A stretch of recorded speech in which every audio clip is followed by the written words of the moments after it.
Whether it's fudging rules or fudging rules, we're going to be saying fudge a lot today. I'm Courtney. And I'm Sean. And this is the GM's Toolbox.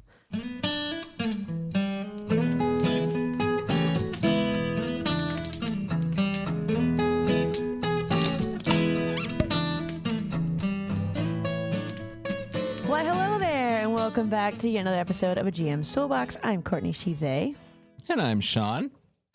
They, them. Boop. And we're going to chat about fudging rules and roles here on a GM's Toolbox. You see this a ton. When you're looking up advice on how to deal with your game, like is fudging, you'll end up, I was thinking about like how to, your game, just generally speaking, you're going to look up like advice on how to be a game master. And like you'll find people that talk about fudging roles all the time, or fudging rules. Is fudging rules the rule of cool? Rule of cool would be a fudge of a rule. Yeah. It's a pretty cool fudge of a rule. I was right. We're going to be saying fudge a lot. A rule's the cool fudge rule. Chocolate.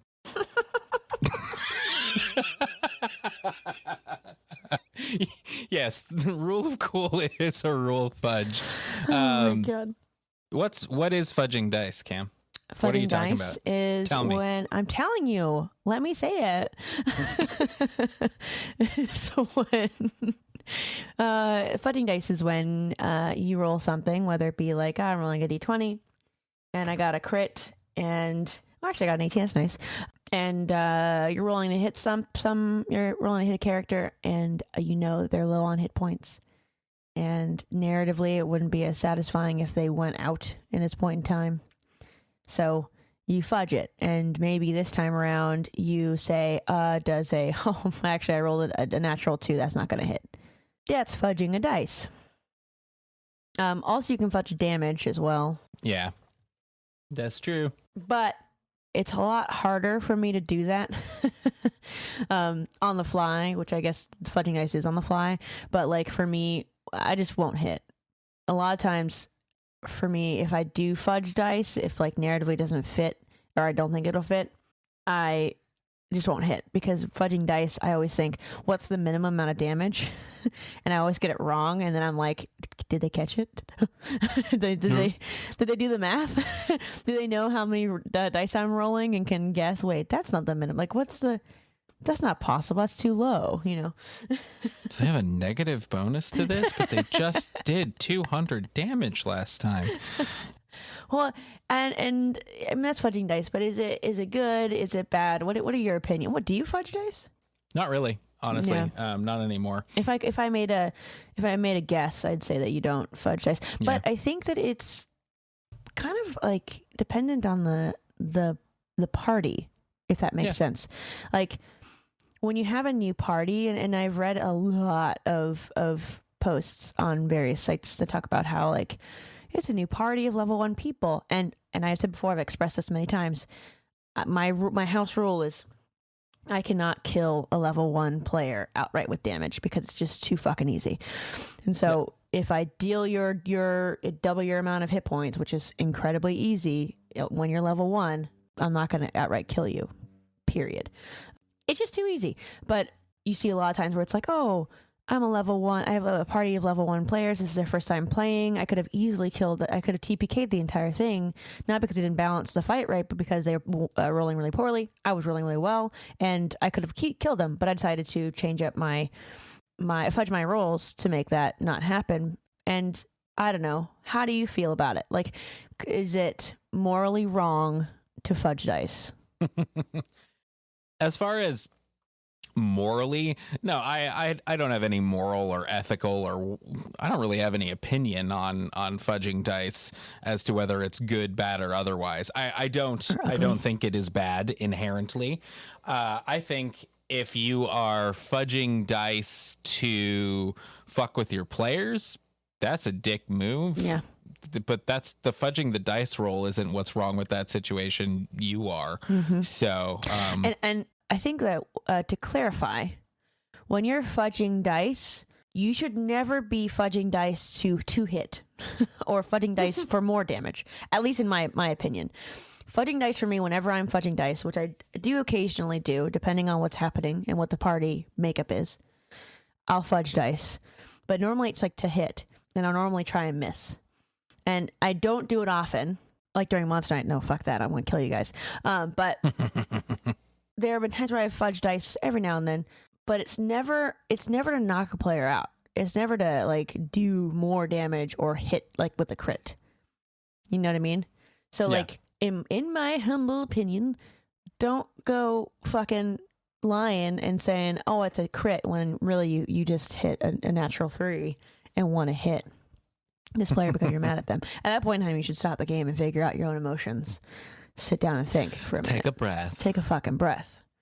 Take a fudging breath. Damn it, I missed it. Take a fudging breath. But yeah, like, but besides, you know, you're not having really any opinions on it, like.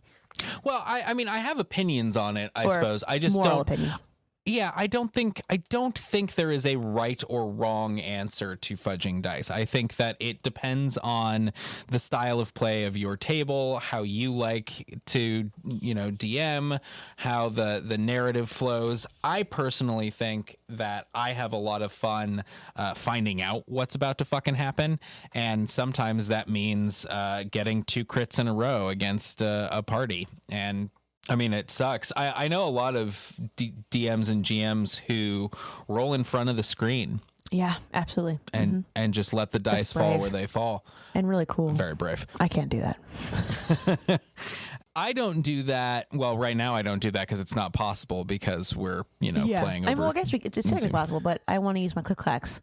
So you can just like roll in like the dice roller on Discord, and that's that. Right. But true. But I'd rather, I have like thousands upon thousands. Yeah, I have spent so much money on shiny math rocks. I just bought another new set too. I'm going to use that tonight. Oh, I got to put together a set. Anyways. But I do think that there are times when you should not fudge dice, like, ever. And I do think that there are times where it might actually really benefit the game. And I think that sometimes my decision to not fudge dice can slow or muddle the game a little too much. But I added a third talking point or sub talking point under this, because I prefer to fudge rules rather than fudge dice, because I don't know, fuck the rules. Fuck the man. Ultimately when you're playing a game, you want to be having fun, and personally I feel like fudging rules is the ultimate form of fun, because it just allows you to do cool shit. And the great thing, at least whenever I'm at your table, Sean, is when you're fudging the rules, you kind of make rules up on the fly, sort of, kind of like you have like the rule in mind, like, you know, the rule, this is the rule, and then you think, okay, well, that's not necessarily a part of it, but okay, give me these rules, and you'll ask for these rules, and dependent on the rules, we will figure out what happens next, and you're successful or you're not, or you're half successful, and that feels great, because it feels like you as me as a player has a sway in what's happening around me, and I'm not confined in a space. So fudging rules, in my opinion,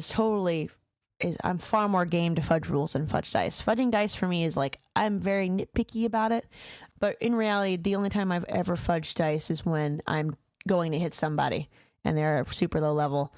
When you get higher up in the levels, the players get cocky, and I'm just like, you know what?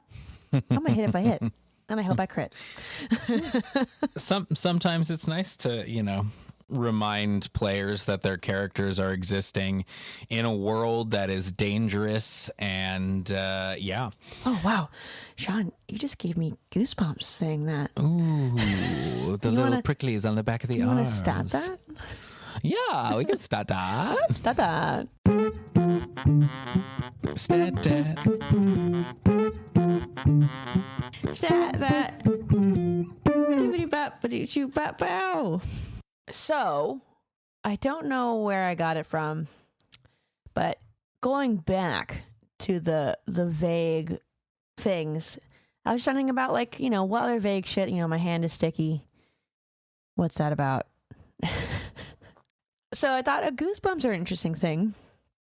You know, they happen kind of randomly, you know, like when you're cold, clearly, sure. But, you know, I get goosebumps when I hear someone hit a certain note when they're singing.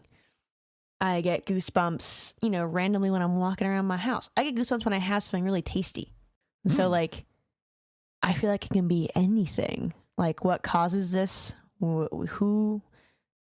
It? I don't know. So, when I say let's stat goosebumps, what was your first thought? Dead things. God, come on. It's always dead things. However, as you were talking, what does cake remind you of? And you would say dead things. Actually, yeah, bone meal cake. Damn it, Sean. Look, I'm spoopy, man. It's just what it is. Okay, yeah. I got spoopy gray haired. We're doing Hot Witch Summer this year, yo.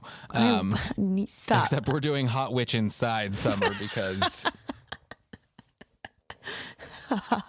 Witch inside though. I'm the hag witch of the bog, please. Thank you. Damn fucking right. But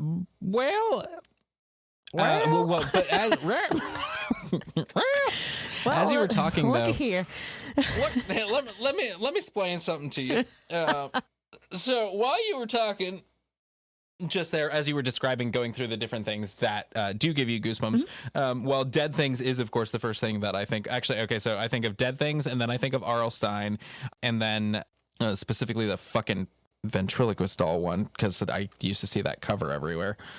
And then I thought about things that affect time, because there's the like, you know, you sneeze or you get goosebumps or shivers or whatever, and it's someone walking over your grave, and that type of thing. It's like, okay, well, what if that is what these goosebumps are? What if this is a spidey sense warning that something is there? What if this is something attacking you, cool, but not now, attacking you at a different point in time? You know, maybe it's a memory of a future encounter that is echoing back and physically affecting you. So you are being manipulated, attacked, whatever it is, in some other location, some other time, something else. So that's not like a present one-on-one combat, and that's why it's goosebumps. Oh, that's really cool. So like, maybe it's you succeeded on a check. You don't know why you made that check, but you succeeded on it, and as a result of that success, you're covered in goosebumps. What if they failed? And that's all you know. They're dead.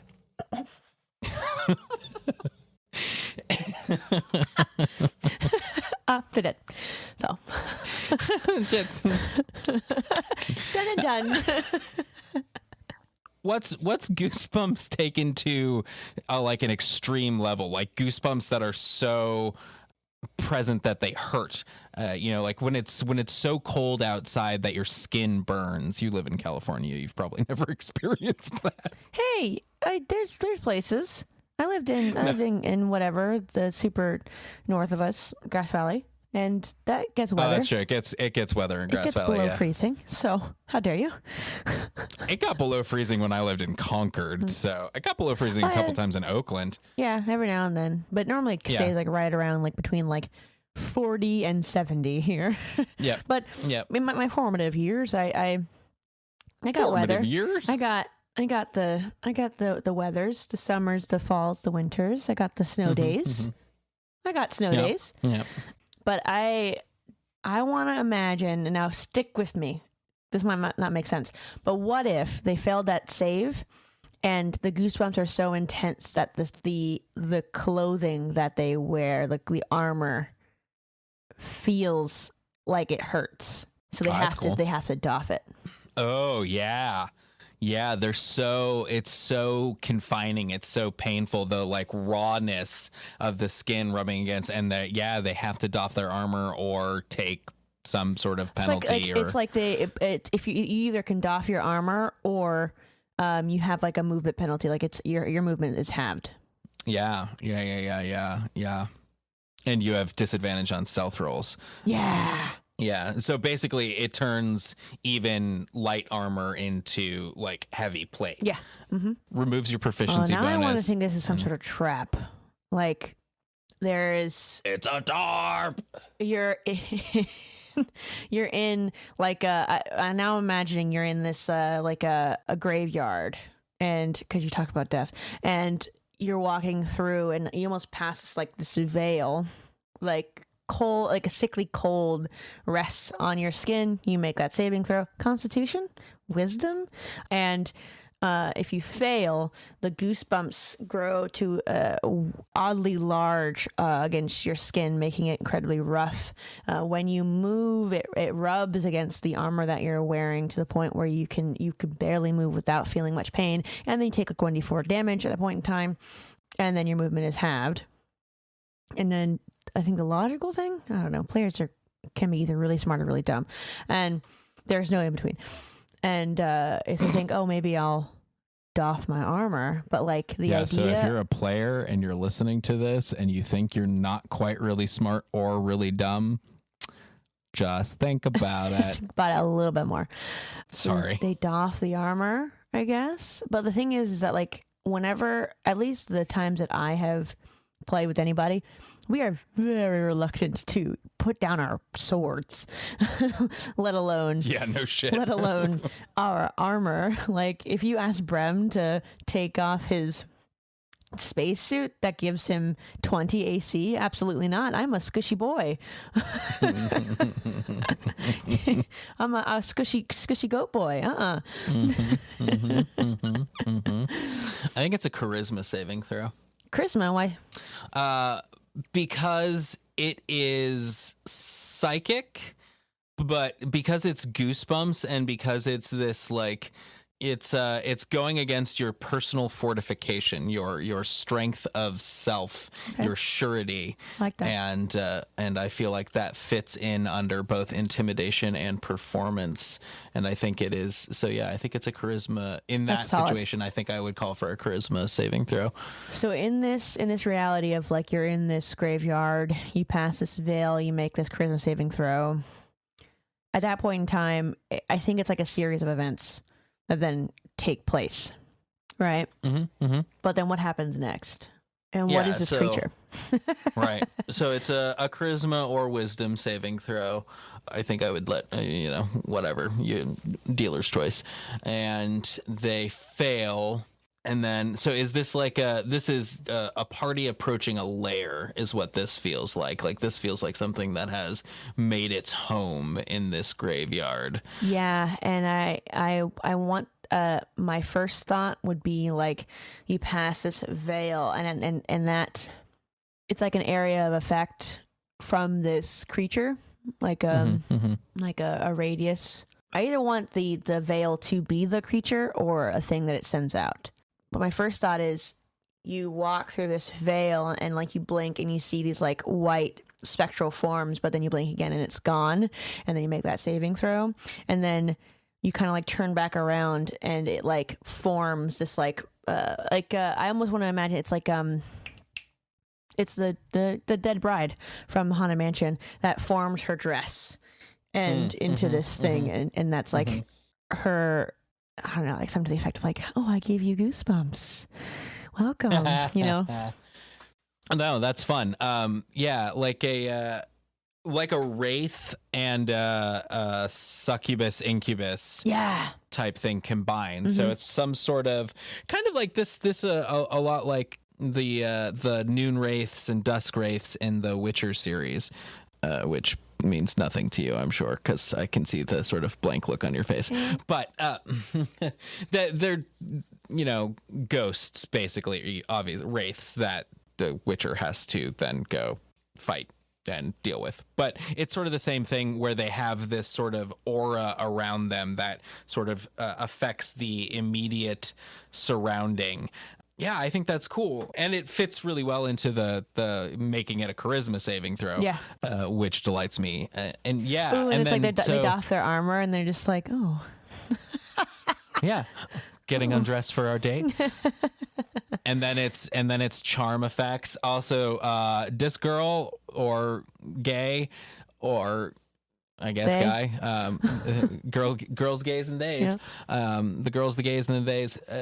It's got to be fast because if they don't doff their armor, then they're slower, their speed is half, so therefore it's quick as fuck. So I looked up the race stat block.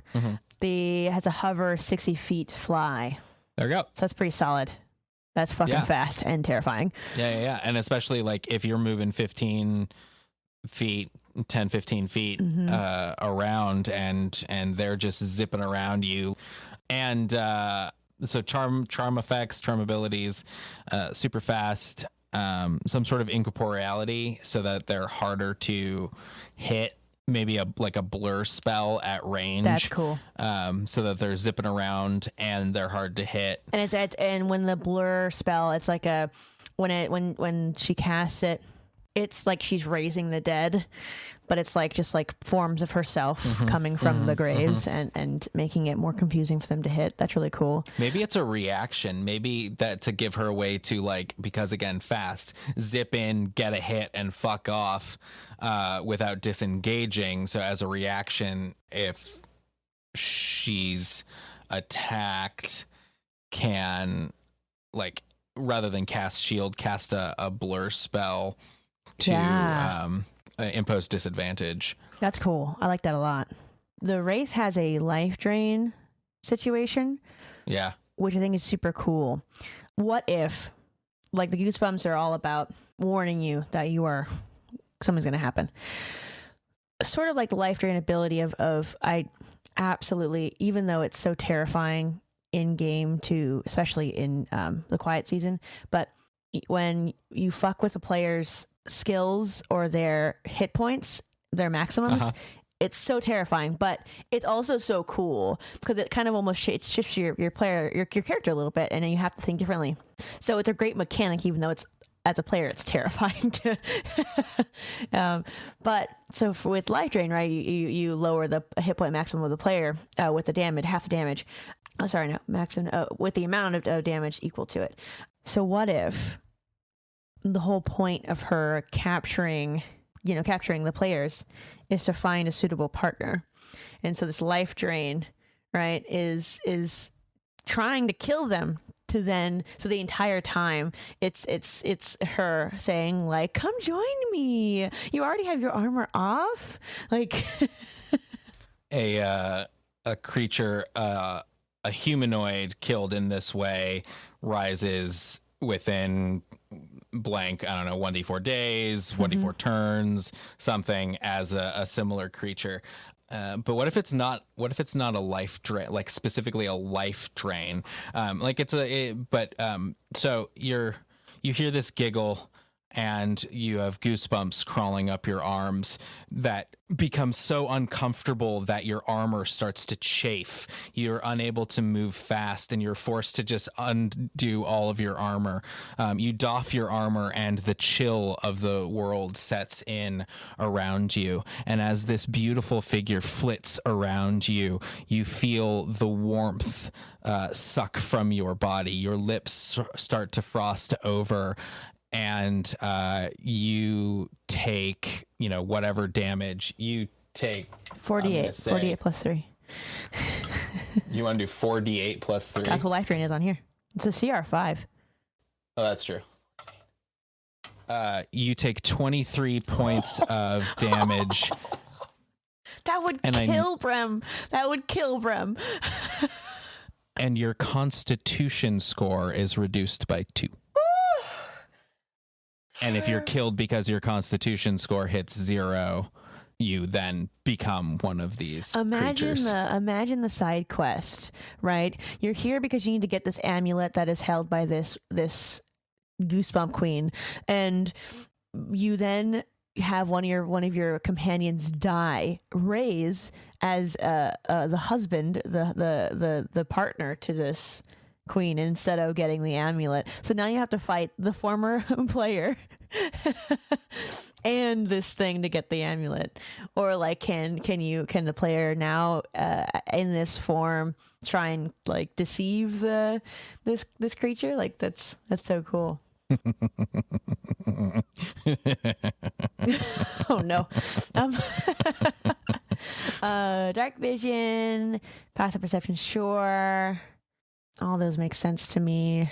I'm thinking this is going to be a slightly higher CR than just your standard Wraith. Yeah. I'm thinking about maybe True Sight in place of Dark Vision. Really? Okay. That's cool. Same radius, like not super wide or anything, but like, yeah, not easily fooled. Very smart, very very wise, very charismatic. Got some True Sight in there. Yeah. I mean, I guess that doesn't matter. It's just flavor in my head, but it's nice to have that though. Or ethereal sight, like can always see into or out of the ethereal plane, cool. Something like that. Yeah. I like that the languages here is the language it knew in life. Cool. It's fucking cool.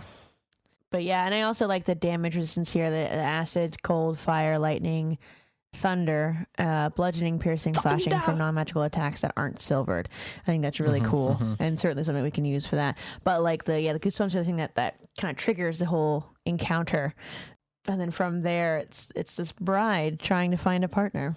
Yep, spoopy. And she'll like she could either like choose the one that's the quote unquote most attractive or the weakest one. The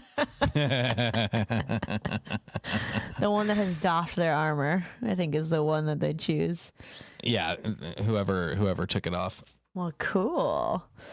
That was pretty solid. Oh no. All right. If you do fudge, when do fudge? When do fudge? Fudge damage? We did sort of talk about this a little bit, yeah. A little bit, in that you don't fudge damage, you fudge hits because maths. Yep, I don't want to be caught. Opposed checks, though, this was something that I wrote in as a curiosity, because it's kind of like an attack. But would you fudge a roll, like say in combat? A grapple check, a strength check. Would you fudge a strength check to let a player get out? Would you fudge a social interaction roll? Nope. Yeah, I wouldn't. I mean, I don't fudge dice. We don't really fudge anything. But for me, truly the only time I fudge dice is when I'm trying to hit a player, and I'm always trying to, like, if I'm fudging the dice, I'm fudging because I want to miss. I never fudge to try and crit. When it comes down to anything else, I enjoy the dice telling a story. And there are times when the dice want you to fail, and there are times when the dice want you to succeed. And that's half the fun in playing these TTRPGs, is being able to use the dice as this narrative push. And though you want to succeed, the dice say, no, you fail, or no, you do not do really well. Here you go. It's cool to find out what happens next, and then what the player figures out, what they do with it. You're creating problems, not solutions. And so these dice allow you to have some narrative fun. And so opposed checks, whether it be in combat or out of combat, I think they're fun. It's like a fun little thing. So I would never do that. You could, if you want a certain kind of story, and like you envision this encounter, like I imagine if like you want this like burly NPC to really show off his skill to the players, and you rolled a natural 1 on a strength check during an arm wrestling contest. Well, for me, I'd be like, that's fucking funny. Yeah. But for somebody else who really wants to show off and thinks this should happen, then like you can fudge it and say that they rolled a natural 20. Sure. Is it going to hurt the players? No, not really. But I think that's kind of half the fun in playing these games is letting the dice tell a story. So I can see that happening, but I wouldn't do it. Me. Yeah, I mean, I think in that case, if I really wanted to show off how burly an NPC is, I wouldn't have it be a roll in the first place. I would find something not opposed that they could do to show off how fucking strong and burly they were. Yeah, because I mean, just personally. Well, I mean, like if you think about like Ziggy, who's in the quiet season for your campaign, like he's got like a 20 strength.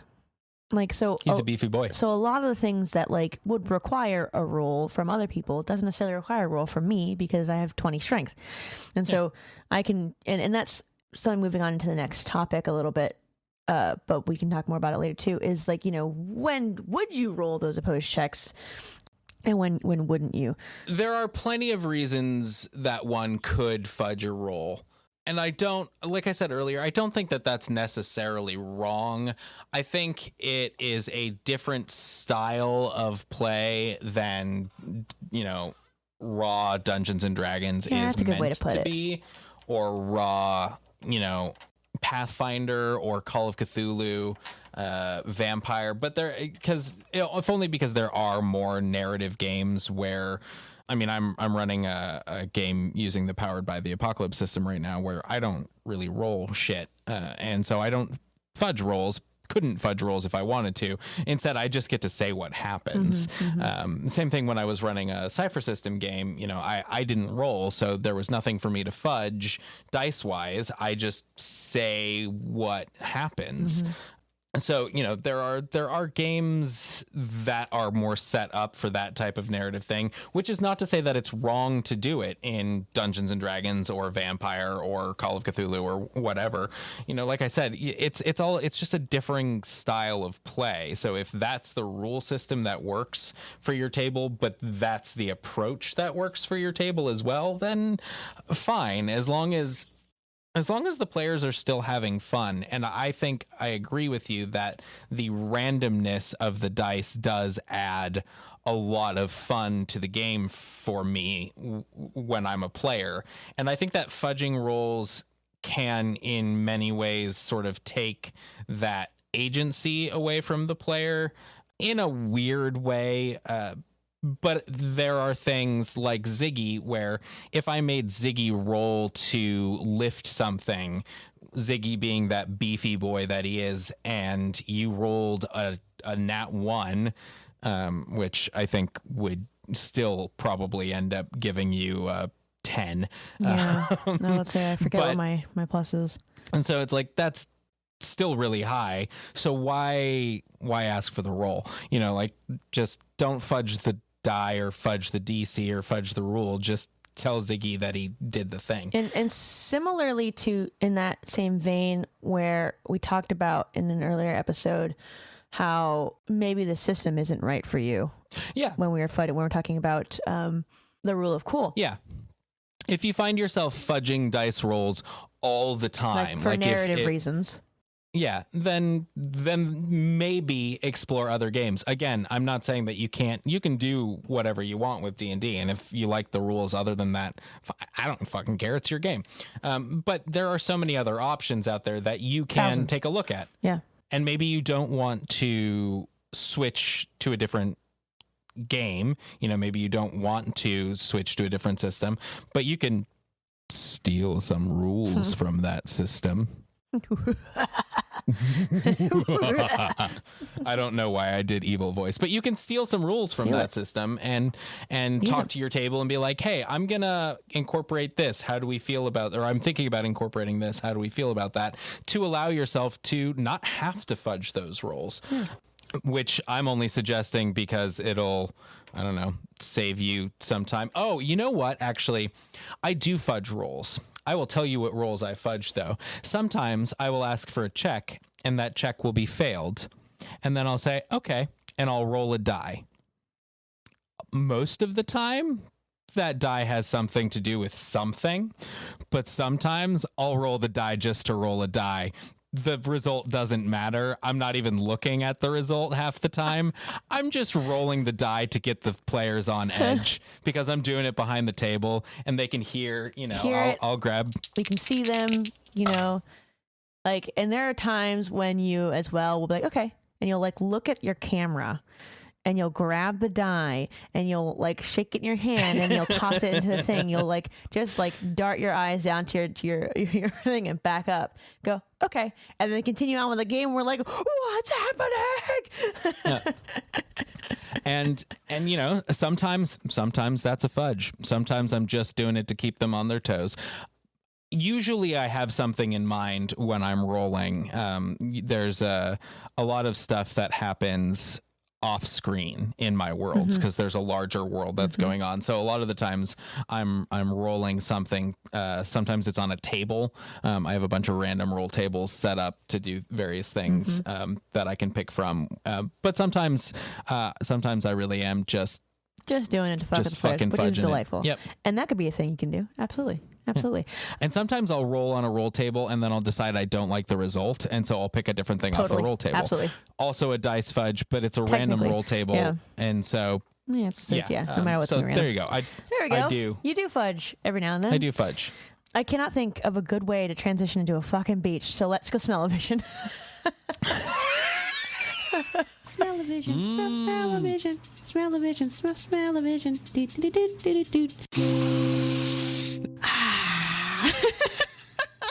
The reason why I picked a beach is because I'm going to Colorado in a couple weeks, and that means I'm visiting my best friend, and she loves the beach.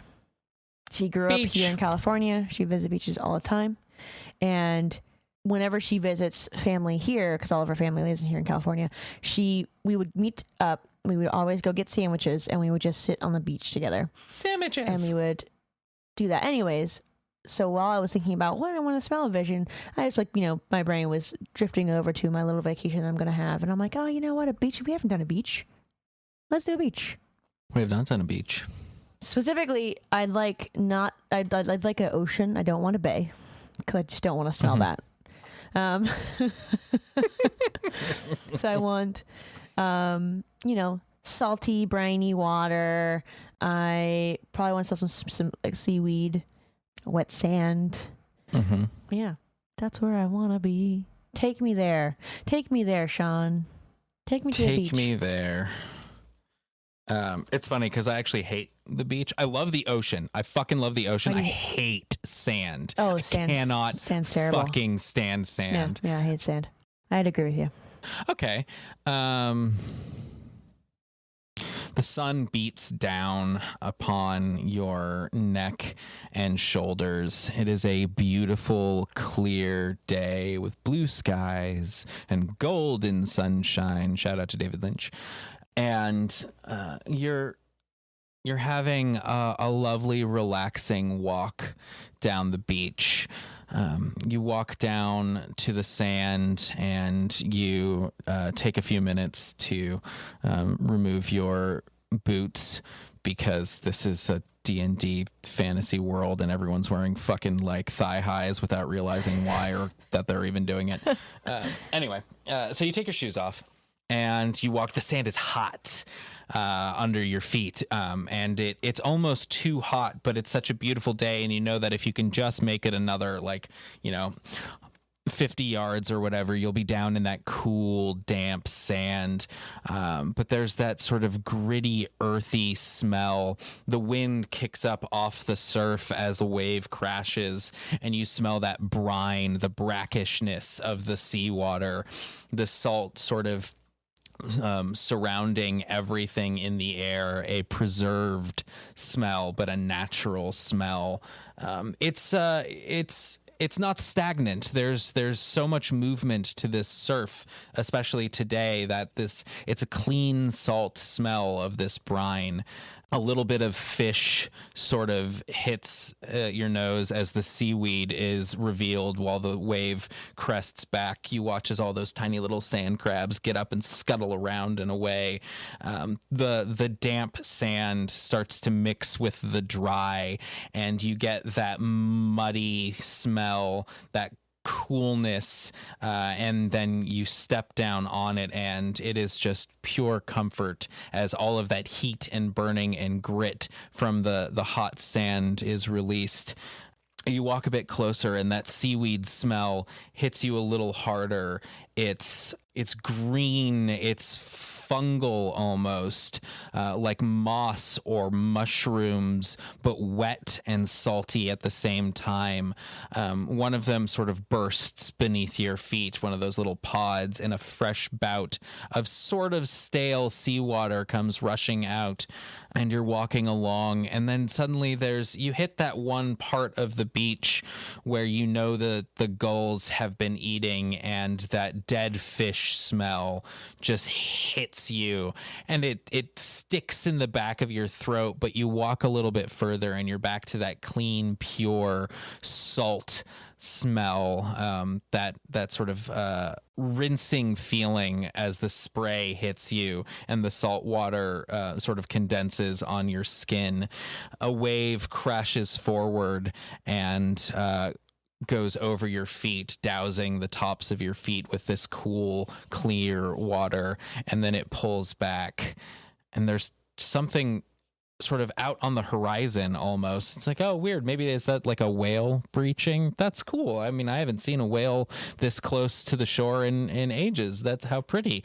The wave crashes over your feet again and pulls back. And there's another one. It's like, oh, wow, it's a whole pod of whales. That's so cool. A third time the wave comes and crashes over, and you feel something as it starts to pull back to the sea, grab your leg and make a dexterity saving throw as something in the water tries to pull you out. We should stat Riptide. Oh, yeah. Anyway, beaches are hard because terrifying. I use things like seaweed and ocean water as smell descriptors. Yeah. That was really good, though.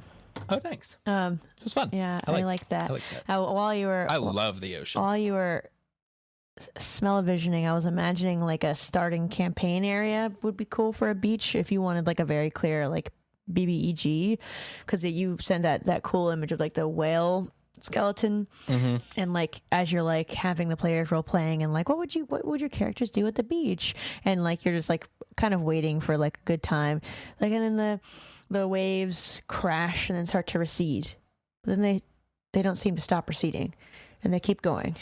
They keep going and they keep going, and it reveals ocean fish and water starting to flop. And as it pulls even further, you start to see a skeleton like form its way through, and it's like, ooh, like that's pretty fucking metal, right? Wouldn't that be cool? That's dope. Hell yeah. And then as it proceeds, this big wall of water forms. You see the skeleton start to crack and waver and pull from the sand and rise out of the ocean floor. Yeah. A voice rings in your head. You've come here at the right time. Okay. Besides fudging rolls, does there always need to be a roll? No. Absolutely not. I really don't think so. I think a lot of GMs, new GMs, old GMs, no matter the experience level, a lot of GMs get really caught up in rolls, making you roll for everything, just to have a roll, because it's a game with dice. We roll. That's how we determine things. But there are so many things that, like, you know what? If I can do something and my character, who is better at everything than me, I am just a human. I have the the commoner stat block. Yep. I have a commoner stat block on a good day. Yeah. But and so my hit points are just my emotional level.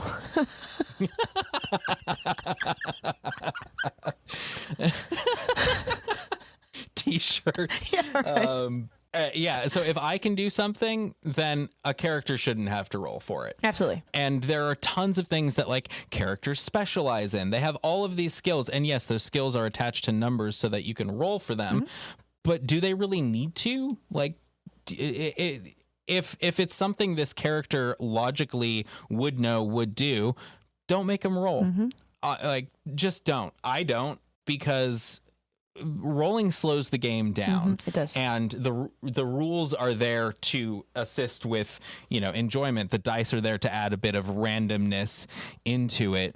But at the end of the day, like, they slow the game down. They slow the narrative down. So if you don't need to stop and do a roll, don't. Yeah, just don't, because it doesn't need it. But I think that the thing, like you said, that you get kind of caught up. And the one thing that I think is great is about, like, people only experience 5e and they don't move past it or play other games. And I think that can get you kind of stuck. And you had expressed how you had talked about how, like, oh, I play games where I don't have to roll as a game master, and I fucking love it. And because then there are times when we switch back to Dakira or the Quiet Season, we're like, oh shit, I have to go grab my dice because I actually roll in this game, and you grab your dice. But I mean, to get used to the idea, one, you can play other systems to get yourself used to and understand that there are times when you don't need to roll. Two, when you're having skill checks happen and you don't remember like the player's stat blocks, ask them, hey, what is your strength score? Oh no, you don't need to roll. You can easily do that without even thinking about it. Your character is easily capable of this task. Like to give an example, lifting up a sewer grate or a sewer manhole. Mm-hmm. If a player with 20 strength went over there and said, I'll do it, then I wouldn't allow that. I wouldn't even ask them for a roll. They could just do it. If someone with a 9 wanted to go do it, I'd ask for a roll, and the DC would be pretty high. Like Courtney can't do that. I can't lift a man. Oh, I actually never tried, but I'm assuming it's pretty heavy. They're heavy. I bet you could. I mean, you could pick one up. But I don't think you could like to a boom. Yeah. Thing. Yeah. Okay. Well, then I can probably do it. It's difficult, and also that doesn't have any a manhole cover doesn't have any handles, so that'd be pretty difficult. They've got things, the holes, but that's specifically for a tool. To lift it up. Like if one was out already, like just resting on the road, I bet you could flip it, up and lift it. Mm-hmm. For sure you could, but pull it out of the thing that it's covering. No. Yeah, not a normal commoner. Without a tool. Yeah, and so and that's also a thing too. Like, hey, the DC is 15 for someone who has this much strength, but if someone grabs a pry bar and use it, the DC is incredibly lower. And at that point in time, maybe I wouldn't even allow the roll. Even then, you give a pry bar to do it, you can do it easily. You solve the puzzle. Not everything needs a roll, and there are times in my GM career that I have totally did rolls when I shouldn't have, totally slowed down the narrative when I shouldn't have. Oh yeah. Because you tend to forget, because you get caught up in like wanting to roll dice, because everyone wants to roll dice. Who doesn't? It's great. You got click-clacks. But just remember, it doesn't necessarily need the roll. Yeah. And if as you are going through your GM career, your table is, you're getting a lot of, really, I need to roll for that? Or you ask for a roll and the player's like, really? Maybe think about when you're asking rolls. Yeah. I'm not saying you're wrong, and a lot of the times you as the GM have more information, so you will have a reason that they need to roll that they don't necessarily know. But if it's happening a lot, maybe take a second to assess why you're asking for rolls when you're asking for them. Yeah, and I will constantly remind, not constantly, but every now and then, if something fishy is happening, because I don't expect my game masters to remember like all of my fucking stats, because there's so many stats to remember. I'll gently remind them, hey, my passive perception for this character is like 19. So like if somebody is around us and is fucking rolling some stealth checks, they should be rolling fucking damn well. Or my strength is a +4. Like how do you feel about that? Like what can I do? Should I roll for this? Oh, actually no. Don't be like, no, I have a 20 strength, I'm not going to roll for it. Like, don't do that as a player. But please don't. Remind them, like, hey, I've got a 20. Do I actually need to roll? And most of the time, especially for you, Sean, like, you have reasoning behind rolls for the most part. And then that makes the player think, or at least it makes me think, uh-oh. Yeah. Uh-oh. I try. I also ask for rolls when they're not always strictly necessary. Everyone does. But I really do try to have a lot of forethought into why I'm asking a roll. I try to put as much care into that as I possibly can. Yeah. Absolutely. But sometimes it's really fun to, your passive perception is 19, or, your, investigation score, you have a, +12 to your investigation or perception, insight, make a roll. Why? Just Trust me, make a roll. But I'm so smart. Yeah, you are. Make You're a fucking absolutely roll. smart. Make a fucking roll. Yeah, because And that's also great too, because if you allow for the roll to happen, but then you say, "Oh, but you player, you don't have to roll. You know this information," and then it introduces a whole different side of role playing where you're like, "Fuck, I'm the only one that knows this information. Everybody else is clueless," and that's where metagaming is such a great thing, where you allow the situation to roll out as a player where you know, because you heard your GM just say this thing, but you know that you don't know that. So it's so cool. I love those situations where one player knows information and others don't. And as long as you're not an asshole about it, because I mean, you can know that information, and if you're a fucking kid, like an evil human, be like, I'm just gonna walk away. I'm gonna stealth away and let everyone else deal with it. Like, that's just fucked up. Bye. Bye. I cast Dimension Door and get the fuck out. Well, I mean, just remember, you don't have to be the fastest when you're running away. You just have to not be the slowest. Yeah, absolutely. Speaking about being an asshole, let's go see what the internet wants. What the fuck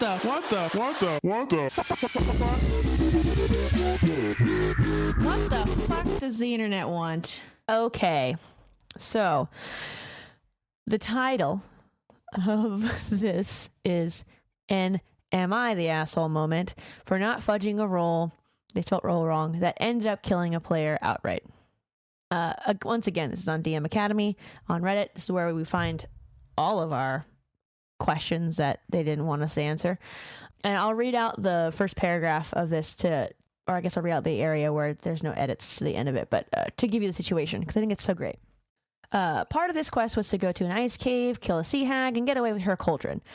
There was a frozen frost giant skeleton, CR6, in one of the areas that was meant to be something to avoid/not fight. They were a party of 5 level 2s. They killed the hag and were doing a good job getting away from the giant that was chasing them, but one of the players thought they could take it. I made every impression with descriptions that this would be a bad idea. They ended up kind of running up and turning around and shot some pot shots at it. The one who wanted to fight actually scored 2 crits, so they actually ended up killing it, but only after it was able to catch up and take a swing at the one who crit it twice. Naturally, a +9 to hit for 3d12 +6 damage outright killed the level 2 person with 10 remaining hit points. Was this the right call? Abso-fucking-lutely.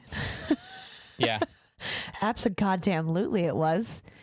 This is your player's choice. If you put every single thing out there telling your player this is a bad fucking idea, you should not be doing this, and the player still does it, sorry friend, sorry, you're dead. And like, in my opinion, you not only was it the right call to do that, you have to do that, because otherwise your players absolutely are not going to they're not going to remember that their actions have consequences. And that's a big ass fucking creature. CR5 versus a level 2 party. Yeah, absolutely. Yeah, I mean, and I absolutely throw big creatures against your party. Totally. Like, give them situations where they have to fucking bullshit. But give them challenges that they have to run away from. That's fun. Yeah, that's fun. They gotta run away, lick their wounds. Oh well, yeah, chases are fun too. Check out our June Patreon adventure for a chase table we made. You're welcome. Shameless plug. But give them these strong challenges. But if they decide to go up against an obviously overwhelming challenge, they have to die. I mean, don't, force them to die. Maybe they get lucky and you roll minimum damage over and over and over again, and they keep critting and they manage to take out that CR5 creature. Good for fucking them if that happens. But, they're gonna get hurt in the meantime. And yeah, that sucks for that player. Losing a character super sucks. Failing rolls super sucks. But I mean, it was their choice. And if I'm a squishy level 2, I'm not going to go up against a giant fucking skeleton. That shit's scary. That shit gonna kill me. Unless I'm trying to like sacrifice myself so everyone else can buy time. Absolutely. But you know what? Heroic deaths don't get fudged rolls either. Heroic deaths are heroic and dead. Yeah, I mean, like, you know what a hero is? A hero is someone who gets everyone else killed. You absolutely made the right call here. I mean, like, you know, and like you said, I totally agree with you. You at this point in time, you have to do it because, and this is something that if you ask Steph, especially at the beginning of teaching these people how to play, one of the big things I said over and over again was your actions have consequences. When you are playing this game, you, as a player, have a whole world around you that is moving around you. If you do something that is quote unquote bad, other things will happen and we'll have a chain of events. It might be a short chain. It might be a long chain. You don't know. But just know that your actions have consequences. And they're like, okay, Mom. It's like, it's true though. Like you do. And at this point in time, if you had every intention, if you put every impression that this is a bad idea and the player still was like, I can take it. Sure, you can. And they did. But you also died. Yep. You did it. Yep. I think at this point, most people who play, most if not everyone who play at my tables know that I will throw monsters, situations, whatever up against a party that are not winnable. Yeah, absolutely. It is an unwinnable situation. The only thing you can do if you want to survive is run. You can choose to not survive, or you can choose to take the like 1 in 100 chance that you'll get enough crits in a row to survive or whatever. But there are unwinnable situations in life. There, you know, like if Sean went up against a CR1/2 skeleton, I'd be fucked. But if I went up against Sean versus car win. And that's pretty much versus what bus win. Yeah, that's pretty much what this player did. I know that I lose against that bus, so why go against bus? Yeah. And that's exactly what this player did. This player was going up against a bus, and the bus bust. The bus did what buses do, and they bust. the bus bust, and now the character's busted. Solid. Thanks. Yeah. Right. So. Yeah, you're not the asshole. You did the right thing. You're not the asshole. All right, Sean. Let's wrap it up. Yeah. Cool. Yeah. Wrapping us up. Fudging dice is when you manipulate the result of the die that you rolled in order to achieve the aim that you think is narratively more important. So either saying you rolled higher or lower than you actually did to affect the way the game goes and the way you think it needs to progress. This is not inherently bad or inherently good. There is a time, a place, and a style for all of these things. People fudge dice on hits. They fudge it on damage. There are a whole bunch of different ways that they can fudge it, but those are really the two main ones. And there doesn't always have to be a roll. Remember that. You don't always have to roll for things. Sometimes shit just happens. And if your players decide to go up against an impossible task and don't back down and don't run away, sometimes they die, and that sucks. But it's their fault. What do you think about fudging dice? Do you like fudging dice? Do you like it when your GMs fudge dice? Do you think everything should be rolled in front of the table? Hit us up on the socials. We are at the Arcanery, wherever you get your social meds on. And you can also find us on Patreon, where, you know, a lot of the examples or a lot of the stuff that we talked about in today's episode, this morning's episode, whatever time of day is episode. I don't know what time of day it is when you're listening to it. Anyway, you can find it on Patreon, in our adventures, in our creature stat blocks, and all sorts of stuff. So come say hi. And that's it for this episode of A Game Master's Toolbox. If you found this helpful, please leave us a rating on Apple Podcasts, Stitcher, or wherever you get your podcast listening on. It's incredibly important to get reviews, and we greatly appreciate it. Also, check out our website at thearcanery.com, where you can pick up some free content or even read our blog. We've got a lot of really cool stuff that we write about in there. We're also on YouTube, where you can listen to us at The Arcanery. Thank you so much for listening. Bye.